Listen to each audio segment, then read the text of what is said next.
যদি আপনিও ইউটিউবে ভিডিও বানান এবং আপনার ভিডিও এমন বোরিং হয়ে থাকে আমার মতো, তাহলে এই ভিডিওতে আমরা লাইটিং সেটআপের উপরে শিখব, যেন আপনার বোরিং ভিডিও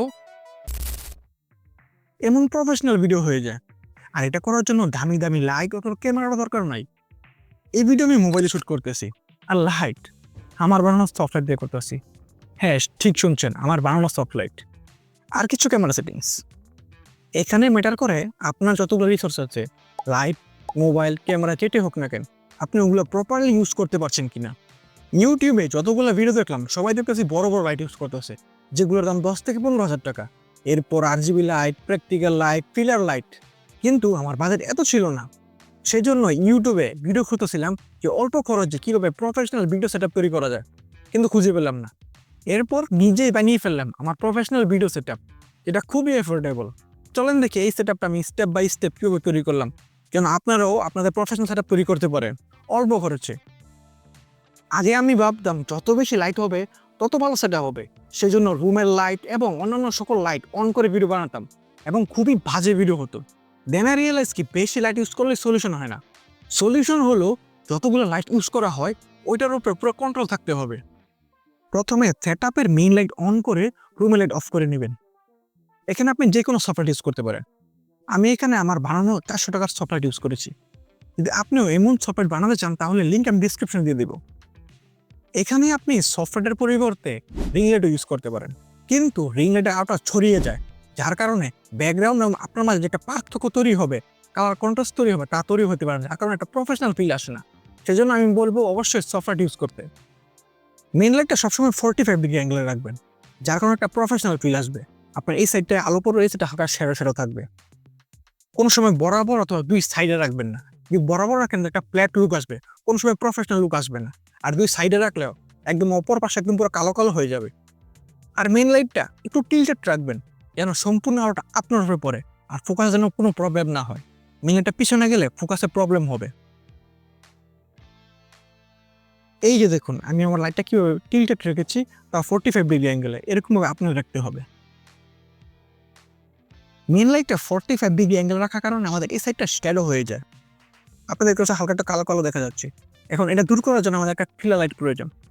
এখানে আপনি ফিলার লাইট হিসাবে যে কোনো লাইট ইউজ করতে পারেন। আমার কাছে কোনো লাইট ছিল না, সেই জন্য আমি আমার পিসি যেটা আছে ওই পিসিটা হোয়াইট স্ক্রিন করে ওটা আরও আমি ফিলার লাইট হিসাবে নিতেছি।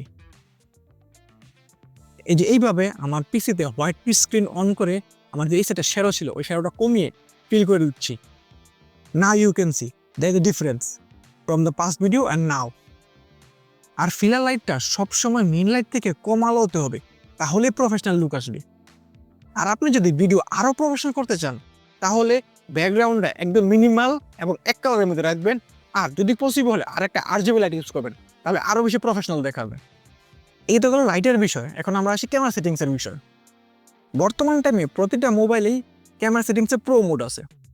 আমরা এই প্রো মোড নিয়ে কিছু ছেড়খানি করব এবং সেটিংস তৈরি করে এবং প্রফেশনাল সেটআপ তৈরি করব। প্রো মোডের মধ্যে আমরা 3টা জিনিস নিয়ে খেলাধুলা করব। 1 shutter speed, 2 ISO, 3 white balance. আগে শাটার স্পিড সেটিংস করি। আপনার ভিডিও যত FPS হোক না কেন, 25 হোক, 30 হোক, 60 হোক, শাটার স্পিড সবসময় এর ডাবল হবে।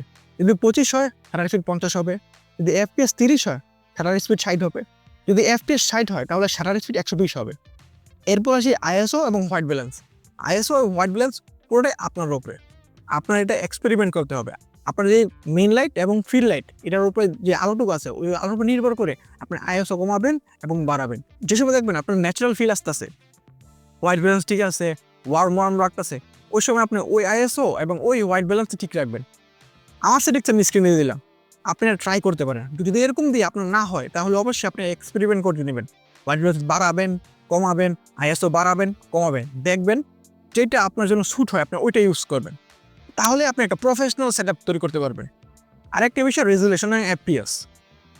রেজুলেশন সর্বোচ্চ দিয়ে করবেন, যদি 2K থাকে 2K করবেন, যদি 4K থাকে 4K করবেন, যদি 8K থাকে 8K করবেন। আর FPS চেষ্টা করবেন 25 FPS অথবা 30 FPS দিয়ে করতে। বেশি FPS মানে যে ভালো পারফরমেন্স করবে তা না, ভিডিওর ক্ষেত্রে FPS একটু ভিন্ন। আমরা যে সকল সিনেমা দেখি ওই সিনেমা তো 25 FPS বা 24 FPS ইউজ করে, তো 25 অথবা 30 FPS ইউজ করবেন, তাহলে আপনার ভিডিও প্রফেশনাল দেখাবে। তাহলে আপনি একটা প্রফেশনাল সেটআপ তৈরি করতে পারবেন। আজকের ভিডিও এই পর্যন্তই। যদি আপনার কোনো প্রশ্ন থাকে অবশ্যই কমেন্ট করবেন। সায়োনারা।